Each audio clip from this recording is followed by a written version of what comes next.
If you want to master color in watercolors, then you need to watch this video. All right, welcome to part 2 of figuring out what your color does or doesn't do. So yesterday we went over just putting down the color just to see what it visually looks like on a piece of paper. And then we did a graduated wash from going dark to light. And then we put down the color and we checked to see if it was a staining or non-staining color. Now when you put the color down, of course, you're going to be able to see whether or not it's granulated or not just by taking a look at it. This color does granulate a little bit. It does have some textural patterns, so it's not too much of a granulating color though. And so the next thing that I want to do is I want to start to figure out what this color does when it's mixed with other colors. So, and how I do that is I always have 6 or 7 colors on every palette of mine that are always the same. That's usually burnt sienna, yellow ochre, cobalt blue, ultramarine blue, and usually rose madder. So I want to see what this color is going to do with mixed with these guys. So what I'm going to do here now is I'm going to take some of the green gold, and you do want to use clean water when you're doing this. And we had a little bit of an issue yesterday with rinsing off all the color from the brush. So what I'm going to do is I'm just going to rinse off that color there.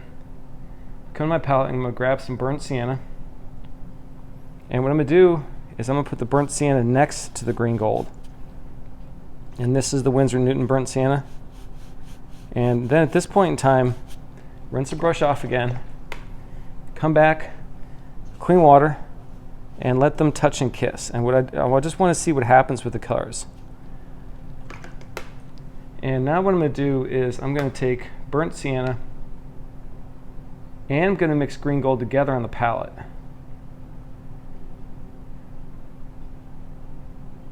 And what I'm going to do is I'm going to come over here and I'm going to put this color next to that. Now, what's interesting about this color is that this is the 2 colors mixed together on the palette. This is them next to each other and touched and kissed on the paper. On the paper, this looks completely different. This is mixed on the palette. This was touched together on the paper. Touched together on the paper does not look like mixed on the palette. So this is why it's great to do color studies like this to figure out what's going to happen and how you should mix this color, whether you want to do it on the paper, whether you want to do it on the palette. It's great exercises for learning how to do this. I mean, the more information you have, the easier it is to figure out how you're going to get the colors you want in a painting. So let's come back into here, and we're going to come up to here now. We're going to go back to our swab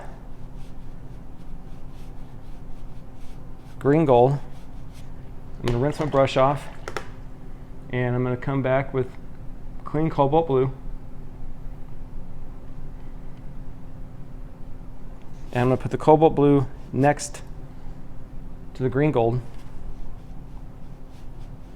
Now, cobalt blue is one of your purest blues that you can get. It probably is the purest blue you can get. Now, I'm going to do is I'm rinse the brush off, just come back with water.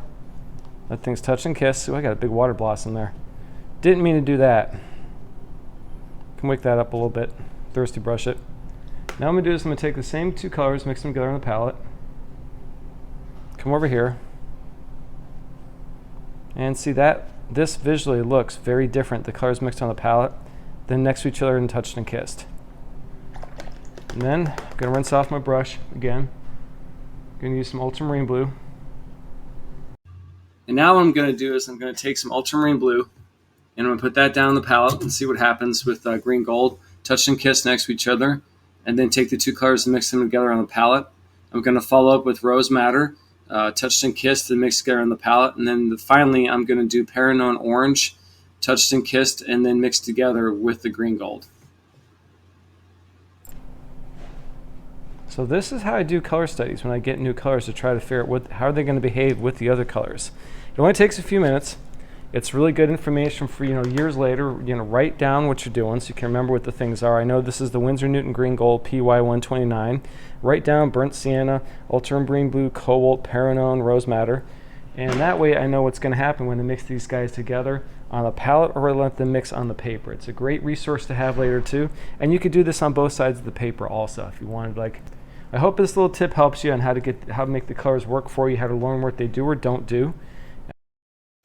Remember, links to all the items used in this tutorial are available below in the YouTube description box. Check it out. If you like this content, hit subscribe. I'll have more watercolor tutorials in the future. Thanks a lot and happy painting.